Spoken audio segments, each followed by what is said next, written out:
Bonjour, bonjour, j'espère que vous allez bien. Alors, êtes-vous plutôt fin ou moyen?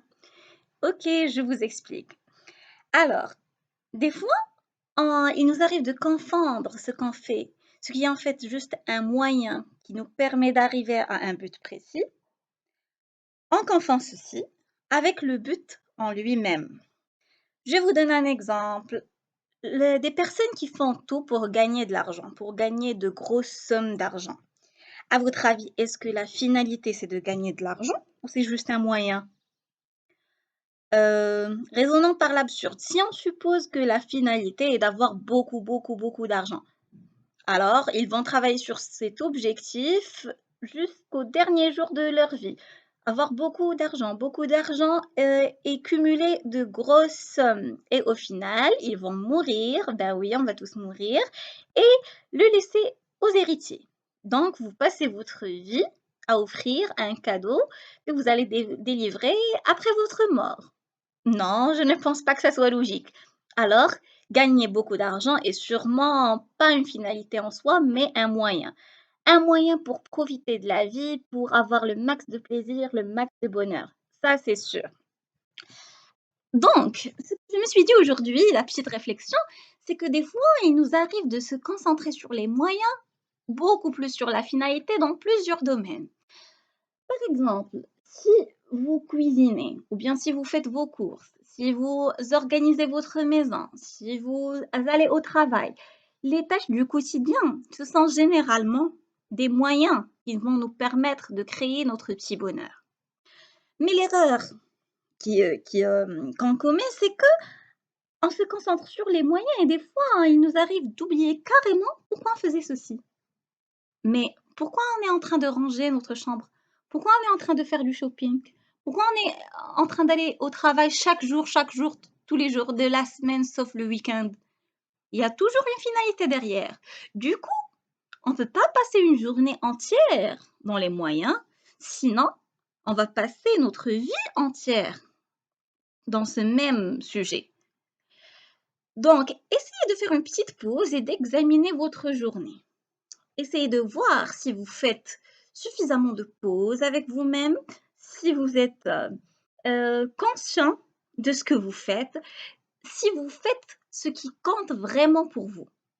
Par exemple, une journée type, si vous vous réveillez le matin, vous mangez, ok, l'acte de manger en lui-même, certes, c'est un moyen qui va nous permettre d'avoir un peu d'énergie pour aller travailler, mais faites une petite pause. Ça va pas être uniquement un moyen quand même, on va pas passer notre journée comme ça.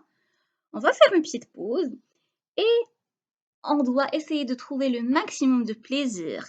Manger en pleine conscience, manger des choses healthy et être conscient que ça fait du bien à notre corps, ça fait du bien à notre organisme, à notre peau, ça nous donne de l'énergie.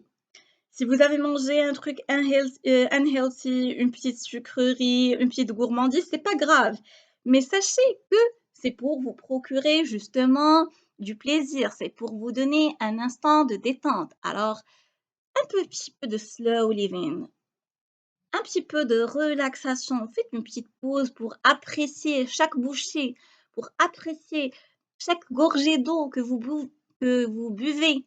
Vous êtes comme une sorte de rose, une sorte de fleur que vous arrosez avec l'eau que vous buvez. Alors valorisez ce verre d'eau, valorisez cette bouteille d'eau.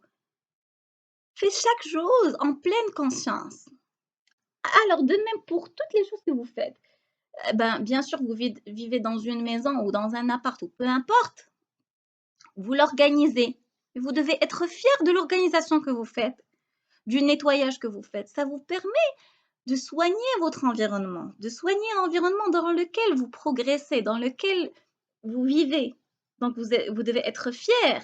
Si vous faites du minimalisme, par exemple, vous essayez d'avoir un espace épuré avec peu de choses qui sont utiles, soyez fier de ce que vous faites et sachez que ça contribue à votre bonheur. Et surtout, à travers ces petites tâches du quotidien, essayez d'inculquer, essayez d'implémenter dans chaque journée quelque chose qui compte vraiment pour vous. À part les choses du quotidien auxquelles vous allez donner un sens, comme le fait de manger, d'organiser, d'aller au travail, etc. Mais à part ça, essayez de donner du temps à quelque chose qui a une importance particulière pour vous. Par exemple, une compétence que vous voulez développer, une langue qui vous intéresse, quelque chose qui vous tient à cœur, un petit projet sur lequel vous voulez travailler, euh, vos loisirs, quelque chose qui fait vraiment briller vos yeux. Essayez de trouver ce laps de temps. Programmez-le. Programmez ces 30 minutes, ces 45 minutes. Réveillez-vous un petit peu plus tôt ou peu importe. Mais essayez d'insérer dans votre journée quelque chose qui vous intéresse vraiment pour ne pas avoir des journées monotones, des journées qui se répètent, des semaines qui se répètent, une vie monotone, fade, vide de sens. Non, donnez à chaque chose son sens et euh, ajoutez ce qui vous intéresse vraiment dans votre quotidien pour faire vibrer votre cœur, pour faire vibrer votre vie, pour avoir de la positivité et surtout pour donner un sens. Alors, je vous souhaite une vie heureuse et épanouie. À très bientôt!